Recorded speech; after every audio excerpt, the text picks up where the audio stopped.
Bago dumating ang winter season ay lulubusin na namin ang panahon.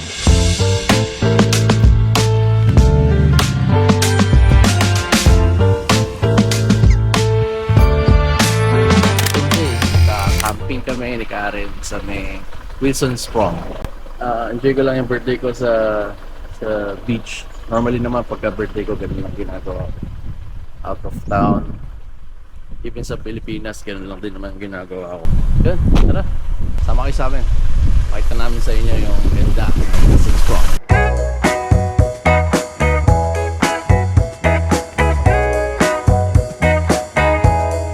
Ang Wilson's Promontory ay kilalang lugar puntahan ng mga mahilig mag-camping. Dahil sa dami ng pwedeng gawing activity, pwede ka mag-hiking, mag-beach, o mag-sightseeing sa mga pink tourist spots. At kilala din ito bilang tahanan ng mga wild species. Tulad ng kangaroo at wombat, gayon din ang iba't ibang uri ng mga ibon. Ang Tidal River Campground ang pinakasikat ng pwestuhan ng mga campers na halos kailangan mo mag-book ng 1 year ahead lalo na kapag mga holidays.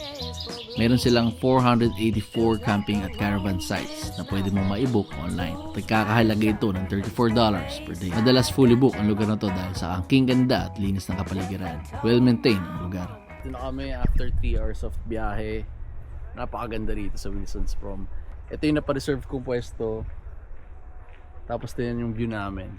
Diba? Ganda. Yes sir. Set up kami. Lunch muna. Tapos bukas mag-hike kami o kaya mamayang hapon para sunset kasi parang ulan ata bukas eh. So maganda makapag-hike kami ngayon. Ayun, chill lang. Set up lang kami.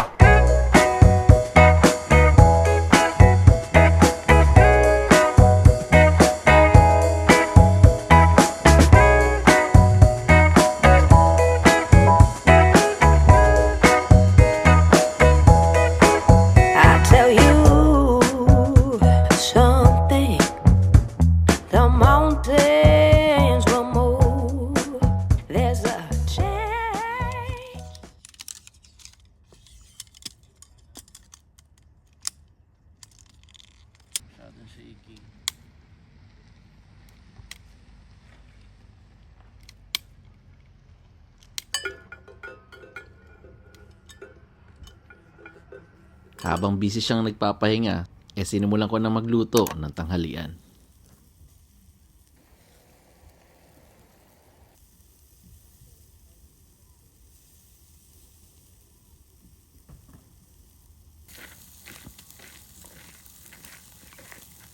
Pagkatapos namin mananghalian, nagpahinga lang kami saglit at sinimulan na namin maglakad-lakad sa campground.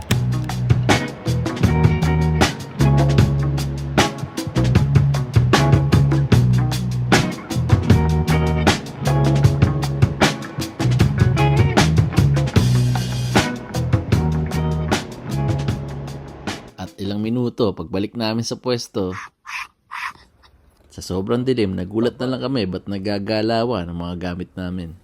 At pagbukas ko ng ilaw, isang wombat ang bumulaga sa amin. Meron kami alaga, wombat. Napili niya yung food namin. Sourdough kasi yun. Sourdough. Healthy. Nagana pa siya ng Healthy bread. Uy, ang bilis niya, P. Ayun na, bilis na. Ito na pala ang oras nila para maghanap ng pagkain. At tinayaan lang namin sila dahil kusa naman silang umaalis. Sinimulan na namin magpaantok. At pagsapit ng alas 12, Happy birthday, happy birthday, happy birthday to you. isang napakagandang umaga ang bumungad sa akin.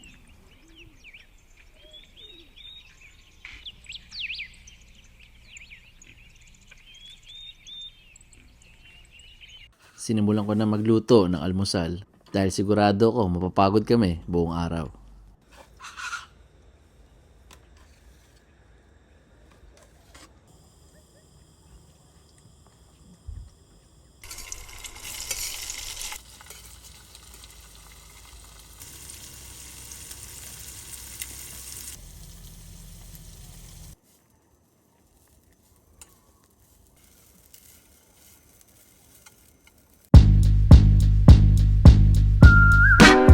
Pagkatapos mag-almusal, sinimulan na namin gumala.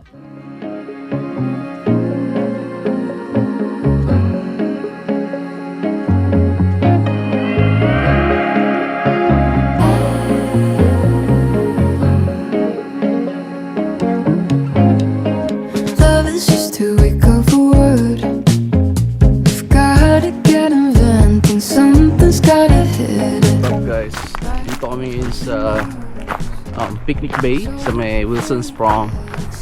Tara! I'm not when I said I could want you forever. Would you stay with me tonight? Welcome to Whiskey Beach! This just feels so right. Are you enjoying so far? Dive into the depths. Doesn't have to be that hard. Whiskey Beach! No one gets to choose who they love. So if it's just for tonight. So, guys, pupunta kaming Mount Oberon. Most probably mga 1 hour yung It's Auburn. Auburn. Mount Auburn. 1 hour yung hike papunta dun sa peak. Giningal na kami. Meron pa kayong 50 minutes para umabot dun sa sunset. Gandaan dito, medyo malamig siya. So kahit na nihingal ka, okay lang. Konti pa, let's go. 30 minutes walking. Let's go.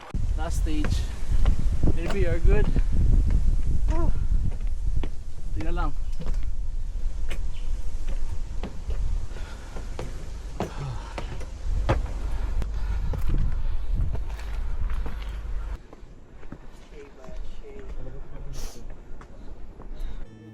Habang tinitingnan ko ang dagat, hindi ko maiwasan isipin kung gaano kaya kaganda ang view mula doon. Nasa tingin ko naman na iniisip din nila kung gaano kaya kaganda ang view mula dito. Yan ang normal na curiosity ng tao. Kaya lagi tayo nasa iisang pwesto, lagi nating hinahangad ang mga bagay na wala o hawak na iba. Naalala ko yung mga kasabayan namin nagpunta dito na umuwi ng Pilipinas.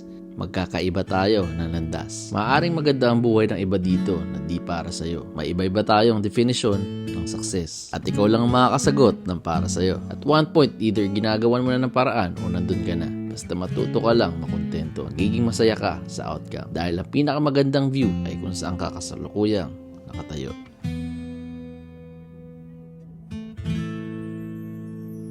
Baba na kami, guys.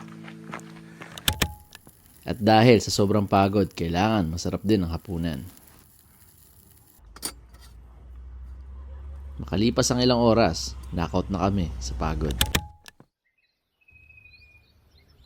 At paggising sa umaga, takos naman ang almusal.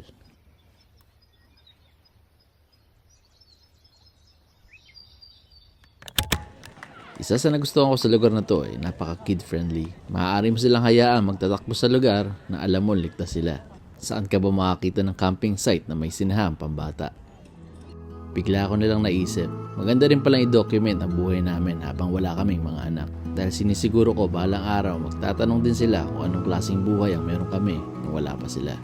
Mabilis ang pagbabago ng henerasyon. Hindi natin alam kung ganitong bagay din ba ang magpapasaya sa kanila. Kaya pa din kaya nila mag-enjoy kahit walang wifi at gadget. Kaya hanggat may pagkakataon, iti-treasure ko ang mga imahe na ito. At balang araw, ako at ang future wife ko ang tatayo sa pwesto nito.